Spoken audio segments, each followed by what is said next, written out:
ಉತ್ತರ ಕರ್ನಾಟಕದಲ್ಲಿ ಇವತ್ತಿನ ದಿವಸ ನಡೆದಾಡುವ ದೇವರು ಎಂಬತಕ್ಕಂಥ ಒಂದು ವಿಚಾರವಾಗಿ ಪೂಜಾನುಷ್ಠಾನವನ್ನು ಸಲ್ಲಿಸ್ತಾ ಇರತಕ್ಕಂಥವ್ರು ಸಾಕಷ್ಟು ಜನ ಭಕ್ತಾದಿಗಳನ್ನು ಹೊಂದಿರತಕ್ಕಂಥ ಪರಮ ಪೂಜ್ಯ ಶ್ರೀ ಮಲ್ಲಿನಾಥ ಮುತ್ಯ ಮಹಾರಾಜರು ಇವತ್ತಿನ ದಿವಸ ನಮ್ಮ ಕಾರ್ಯಕ್ರಮಕ್ಕೆ ಆಗಮಿಸಿರ್ತಕ್ಕಂಥದ್ದು ನಮ್ಮ ಪೂರ್ವಜನ್ಮದ ಪುಣ್ಯವೇ ಅಂತಲೇ ಹೇಳ್ಬೋದು. ಜಯ ಭಾರತ ಮಾತಾ ಸೇವಾ ಸಮಿತಿ ರಿಜಿಸ್ಟರ್ಡ್ ನವದೆಹಲಿ ಇವರ ಸಂಸ್ಥಾನ ಬಹಳ ಅದ್ಭುತವಾಗಿರ್ತಕ್ಕಂಥ ಸಂಸ್ಥಾನ ಅಂತಲೇ ಹೇಳ್ಬೋದು. ಗುರುಗಳು ನಮ್ಮ ಕಾರ್ಯಕ್ರಮಕ್ಕೆ ಆಗಮಿಸಿರ್ತಕ್ಕಂಥದ್ದು ನಮ್ಮ ಪೂರ್ವಜನ್ಮದ ಸುಕೃತ ಅಂತಲೇ ಹೇಳ್ಬೋದು. ಹಾಗಾಗಿ ಮೊದಲನೇದಾಗಿ ಗುರುಗಳನ್ನು ಕಾರ್ಯಕ್ರಮಕ್ಕೆ ಸ್ವಾಗತಿಸ್ಬಿಡೋಣ. ಗುರುಗಳೇ, ಕಾರ್ಯಕ್ರಮಕ್ಕೆ ಸ್ವಾಗತ, ಸುಸ್ವಾಗತ. ಗುರುಗಳ ಆಗಮನ, ಅವರ ಮೌನದಿಂದಿದ್ದಾಗಲೇ ಎಲ್ಲ ಮಾತು ಉತ್ತರ ಕರ್ನಾಟಕ ಜನತೆ ಗೊತ್ತು. ನಡೆದಾಡತಕ್ಕಂತಹ ಮಲ್ಲಿನಾಥ ಮುತ್ಯರ ಅವರ ದರ್ಶನದಲ್ಲೇ ನಮಗೊಂದು ತೃಪ್ತಿ ಇದೆ, ಅವರ ದರ್ಶನದಲ್ಲೇ ನಮಗೊಂದು ಆನಂದ ಇದೆ ಅಂತ. ಯಾಕೆ ಅಂದರೆ ಗುರುಗಳ ಬಗ್ಗೆ, ಮಲ್ಲಿನಾಥ ಮುತ್ಯರ ಬಗ್ಗೆ ನಾನು ಏನು ಹೇಳಿದ್ರೂ ಉತ್ತರ ಕರ್ನಾಟಕದ ಜನತೆ ನೋಡಿರೋ ರೀತಿಯೇ ಬೇರೆ ಇದೆ. ಆದರೆ ಉತ್ತರ ಕರ್ನಾಟಕದಿಂದ ಈ ನಿಮ್ಮ ಆನಂದ್ ಗುರೂಜಿಯವರನ್ನು ನೋಡಲಿಕ್ಕೆ ಮಹರ್ಷಿವಾಣಿ ಕಾರ್ಯಕ್ರಮಕ್ಕೆ ನಿನ್ನೆ ಮಹರ್ಷಿ ಮಂದಿರಕ್ಕೆ ಬಂದಿದ್ದರು. ಬಂದು ಅಲ್ಲಿ ಲಕ್ಷ್ಮೀ ಬೋರಹ ಸ್ವಾಮಿಯನ್ನು ದರ್ಶನ ಮಾಡಿದ್ರು. ಅದೊಂದು ಆನಂದವೇ ಸರಿ. ಅದಾದ ನಂತರ ನನ್ನ ಮಹರ್ಷಿವಾಣಿ ಕಾರ್ಯಕ್ರಮದಲ್ಲಿ, ಈ ಕಾರ್ಯಕ್ರಮದಲ್ಲಿ ತಾವು ಇಲ್ಲಿ ಒಂದು ದರ್ಶನ ಕೊಟ್ಟರೆ ಬರೋ ಭಕ್ತರಿಗೆ, ಅದರಲ್ಲಿ ನಮ್ಮ ಕಾರ್ಯಕ್ರಮ ನೋಡ್ತಿರ್ತಕ್ಕಂತಹ ಭಕ್ತ ಮಹಾಶಯರಿಗೆ ಅವರ ಮನೆಯಲ್ಲೇ ತಾವು ಕೂತು ದರ್ಶನ ಕೊಟ್ಟಷ್ಟು ಆನಂದ ಆಗುತ್ತೆ ಎಂಬತಕ್ಕಂಥ ಚಿಂತನೆ ನಮ್ಮದಾಗಿತ್ತು. ಹಾಗಾಗಿ ಭಾರತ ಮಾತಾ ಸೇವಾ ಆ ಒಂದು ಪ್ರತಿಷ್ಠಾನವನ್ನು ಪ್ರತಿಷ್ಠಾಪಿಸಿ ಅದ್ಭುತವಾದಂಥ ಪರಿಕಲ್ಪನೆ ಭಾರತ ಮಾತಾ ಸೇವಾ. ಆ ಭಾರತ ಮಾತೆಯನ್ನು ಯಾರು ಪ್ರಾರ್ಥನೆ ಮಾಡಿದ್ರು ಈ ಸೃಷ್ಟಿ ಭೂಮಂಡಲದಲ್ಲಿ ನಾವು ವಾಸ ಇರತಕ್ಕಂಥದ್ದು ಈ ಭೂಮಂಡಲದಲ್ಲಿ. ಈ ಭೂಮಂಡಲದ ಅಧಿದೇವತೆಯಾಗಿರ್ತಕ್ಕಂಥದ್ದೇ ಭಾರತ ಮಾತೆ ತಾಯಿ. ಆ ತಾಯಿಯ ಸಂಕಲ್ಪವನ್ನು ಜೈ ಜವಾನ್ ಜೈ ಕಿಸಾನ್, ರೈತರಿಗಾಗಿ ಯೋಧರಿಗಾಗಿ ಏನು ನಿಮ್ಮ ಆನಂದ್ ಗುರೂಜಿಯವರ ನುಡಿ ಇದೆಯೋ ಅದಕ್ಕೆ ತತ್ಸಮಾನವಾಗಿ ಶ್ರೀಗಳ ಪ್ರತಿನಿತ್ಯದ ಕಾಯಕವೂ ಹಾಗೇ ಇದೆ. ಹಾಗಾಗಿ ವಿಶೇಷವಾಗಿರ್ತಕ್ಕಂಥ ಅನುಷ್ಠಾನವನ್ನು, ಶ್ರದ್ಧೆಯಿಂದ ಭಕ್ತಿಯಿಂದ ನಡೆಸಿರ್ತಕ್ಕಂಥ ಅನುಷ್ಠಾನವನ್ನು ಶ್ರೀಗಳಿವತ್ತಿಲ್ಲಿ ಆಗಮಿಸಿರ್ತಕ್ಕಂಥದ್ದು ಸಂತೋಷ.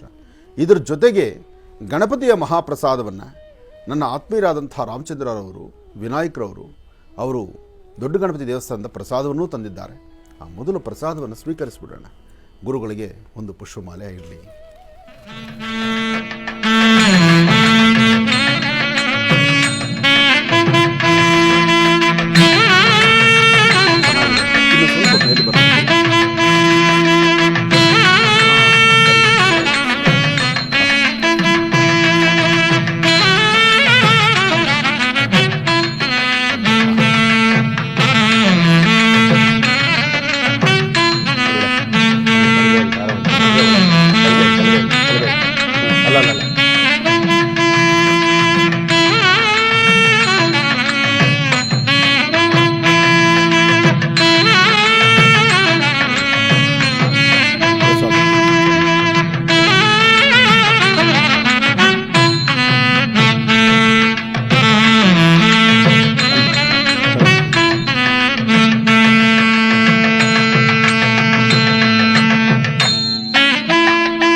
ಇವತ್ತಿನ ದಿವಸ ನಮ್ಮ ಈ ಮಹರ್ಷಿವಾಣಿ ಕಾರ್ಯಕ್ರಮದಲ್ಲಿ ಇನ್ನೊಂದು ಮಾಣಿಕ್ಯವನ್ನು ತಾವು ನೋಡ್ತಾ ಇದ್ದೀರಿ.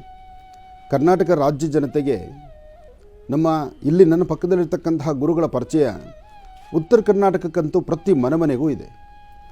ಇನ್ನು ದಕ್ಷಿಣ ಭಾಗದಲ್ಲೋ ಅಥವಾ ಮಂಗಳೂರು ಅಥವಾ ಈ ಕಡೆ ಕೂರ್ಗು, ಕೊಡಗು ಅಲ್ಲೂ ಸಹಿತ ಸಾಕಷ್ಟು ಜನ ಇದ್ದಾರೆ. ಇದು ಕರ್ನಾಟಕ ರಾಜ್ಯದ ಮಾತ್ರ ಗುರುಗಳಲ್ಲ. ಇವರು ಮಹಾರಾಷ್ಟ್ರ ಇದೆ ಮತ್ತು ಈ ಭಾಗದಲ್ಲಿ ದುಬೈ ಇದೆ, ಬಾಂಬೆ ಇದೆ, ಹೊರದೇಶಗಳಲ್ಲೂ ಸಹಿತ ಸಾಕಷ್ಟು ಜನ ಭಕ್ತರನ್ನ ಇಟ್ಕೊಂಡಿರ್ತಕ್ಕಂಥದ್ದು ನಮ್ಮ ಶ್ರೀಗಳ ಒಂದು ವಿಶೇಷತೆ ಇದೆ.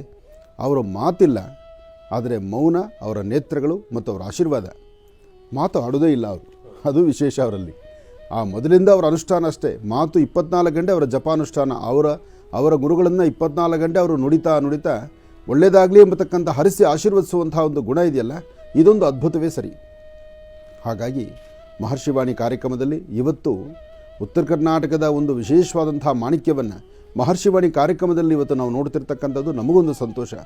ಅದರಲ್ಲೂ ಒಂದು ಅದೃಷ್ಟ ಏನಂದರೆ 11ನೇ ತಾರೀಕು ದಿನಾಂಕದ ಪ್ರಕಾರ ನಾನು ಹುಡ್ದಬ್ಬ ದಿವಸ ಗುರುಗಳು ಉತ್ತರ ಕರ್ನಾಟಕದಿಂದ ಇಲ್ಲಿಗೆ ಬಂದು ಇವತ್ತು ನನಗೆ ಹರಿಸಿ ಆಶೀರ್ವದಿಸ್ತಾರೆ ಅಂದರೆ ಒಂದು ಸಂತೋಷ ಪಡ್ತಕ್ಕಂಥ ವಿಚಾರ. ನನಗೆ ಸಂತೋಷ ಆಯಿತು. ಮಹರ್ಷಿವಾಣಿ ಕಾರ್ಯಕ್ರಮದಲ್ಲಿ ಇಂತಹ ವೈಭವಗಳು ಆಗಿಂದಾಗಲೇ ಮೇಲಿನ ಮೇಲೆ ನಡೀತಾನೇ ಇದೆ. ಹಾಗೆ ಇವತ್ತು ದೊಡ್ಡ ಗಣಪತಿ ದೇವಸ್ಥಾನದಲ್ಲೂ ಸಹಿತ ಸಹಸ್ರ ಮೋದಕ ಹೋಮ, ಸಾಕಷ್ಟು ಜನ ಭಕ್ತರನ್ನು ಒಳಗೊಂಡಿರ್ತಕ್ಕಂಥ ದೊಡ್ಡ ಗಣಪತಿ ಅಂದರೆ ಸಾಕು. ಬಸವನಗುಡಿ ದೊಡ್ಡ ಗಣಪತಿ ಅಂದರೆ ಎಂಥವರಾದರೂ ತಿರುಗಿ ನೋಡಲೇಬೇಕು. ಯಾಕೆಂದರೆ ಬಸವಣ್ಣನೂ ಅಷ್ಟು ದೊಡ್ಡ ಬಸವಣ್ಣ, ಹಾಗೆ ಗಣಪತಿಯೂ ಅಷ್ಟೇ ದೊಡ್ಡ ಗಣಪತಿ. ಅಲ್ಲಿ ಸಹಸ್ರ ಮೋದಕ ಹೋಮ, ಹಾಗೆ ಪ್ರತಿ ವರ್ಷದಂತೆ ಭಾದ್ರಪದ ಮಾಸದಲ್ಲಿ ನಡೀತಕ್ಕಂಥ ಅತ್ಯದ್ಭುತವಾದಂತಹ ಕಾರ್ಯಕ್ರಮಗಳನ್ನು ಬಹಳ ಅಚ್ಚುಕಟ್ಟಾಗಿ ಸಾಕಷ್ಟು ಜನ ಭಕ್ತರನ್ನು ಒಳಗೊಂಡು ನಡೆಸಿರ್ತಕ್ಕಂಥ ಈ ಕಾರ್ಯಕ್ರಮ ಸಾಕಷ್ಟು ಜನ ಭಕ್ತರು ಬರ್ತಾರೆ. ಎಲ್ಲರ ಮನೋಕಾಮನೆ ಸಿದ್ಧಿಗಾಗಿ ಸಿದ್ಧಪಡಿಸ್ಕೊಳ್ತಕ್ಕಂಥ ವಿಶೇಷವಾದಂತಹ ಕಾಯಕ ವರಸಿದ್ಧಿ ವಿನಾಯಕ ಸ್ವಾಮಿಯ ಈ ಭಾದ್ರಪದ ಮಾಸದ ಅನುಷ್ಠಾನ ಎಲ್ಲರಿಗೂ ಒಳ್ಳೆಯದಾಗಲಿ, ಶುಭವಾಗಲಿ. ಹವಾ ಮಲ್ಲಿನಾಥ ಮುತ್ಯಾರವರು ಅವರ ಒಂದು ಧಾರ್ಮಿಕತೆ, ಆಧ್ಯಾತ್ಮಿಕತೆ ಆ ಭಾಗದಲ್ಲಿ ಸಾಕಷ್ಟು ಜನ ಕಡುಬಡತನ ಇದೆ. ಉತ್ತರ ಕರ್ನಾಟಕದಲ್ಲಿ ರೈತ ಬಾಂಧವರು, ಹಾಗೆ ಜೈ ಭಾರತ್ ಮಾತಾ ಎಂಬತಕ್ಕಂತಹ ಆ ಸಂಸ್ಥೆಯನ್ನು ಅದು ಯಾವುದಕ್ಕಾಗಿ ಹುಟ್ಟಾಕಿದ್ರು, ಅದು ಹೇಗೆ ಹುಟ್ಟಾಕಿದ್ರು, ಎಷ್ಟೋ ಸಂಸ್ಥೆಗಳಿಗೆ ಇರ್ತಕ್ಕಂಥ ಮಠಗಳಿಗೆ ಇರ್ತಕ್ಕಂಥ ಹೆಸರು ಬೇರೆ. ಆದರೆ ಜೈ ಭಾರತ ಮಾತಾ ಎಂಬತಕ್ಕಂತಹದ್ದನ್ನು ಅವರು ಆ ಸಂಸ್ಥೆಗೆ ಆ ಒಂದು ಹೆಸರನ್ನು ಹುಟ್ಟಾಕಬೇಕಾದ್ರೆ ಭಾರತಾಂಬೆ ಹೆಮ್ಮೆಯ ಪುತ್ರರನ್ನು, ಅಂದರೆ ಉತ್ತರ ಕರ್ನಾಟಕದಿಂದ ಗಡಿ ಭಾಗದಲ್ಲಿ ಸೇವೆ ಮಾಡಲಿಕ್ಕೆ ಸಾಕಷ್ಟು ಜನ ಯೋಧರನ್ನು ಕೊಟ್ಟಿರ್ತಕ್ಕಂಥದ್ದು ಉತ್ತರ ಕರ್ನಾಟಕ. ಹಾಗಾಗಿ ಉತ್ತರ ಕರ್ನಾಟಕದಲ್ಲಿರ್ತಕ್ಕಂತಹ ಅಲ್ಲಿನ ಎಲ್ಲರಿಗೂ ಸಹಿತ ಅನುಕೂಲ ಆಗಲಿ ಮತ್ತು ಎಲ್ಲ ರೈತ ಬಾಂಧವರಲ್ಲೂ ಸಹಿತ ಒಂದು ವಿಶೇಷವಾದಂತಹ ಅನುಗ್ರಹ ಆಗಲಿ, ಪ್ರತಿಯೊಬ್ಬರಿಗೂ ಸಹಿತ ಆ ಸಂಸ್ಥಾನ ಅನುಗ್ರಹ ಮಾಡಲಿ ಅಂತ ಜೈ ಭಾರತ ಮಾತಾ ಎಂಬತಕ್ಕಂತಹ ಸಂಸ್ಥೆಯನ್ನು ಹುಟ್ಟುಹಾಕಿದ್ರು. ಹಾಗೆ ಗುರುಗಳನ್ನು ನೋಡಲಿಕ್ಕೆ ಬರ್ತಕ್ಕಂತಹ ಭಕ್ತ ಸಾಗರ ಇದೆಯಲ್ಲ, ಸಾಗರೋಪಾದಿಯಲ್ಲಿ ಬರ್ತಕ್ಕಂಥದ್ದು. ಇನ್ನು ಗುರುಗಳ ಸಂಸ್ಥಾನ ಹಬ್ಬಬ್ಬ ಒಂದ ಎರಡ ಸರಿಸುಮಾರು ಒಂದು 300ರಿಂದ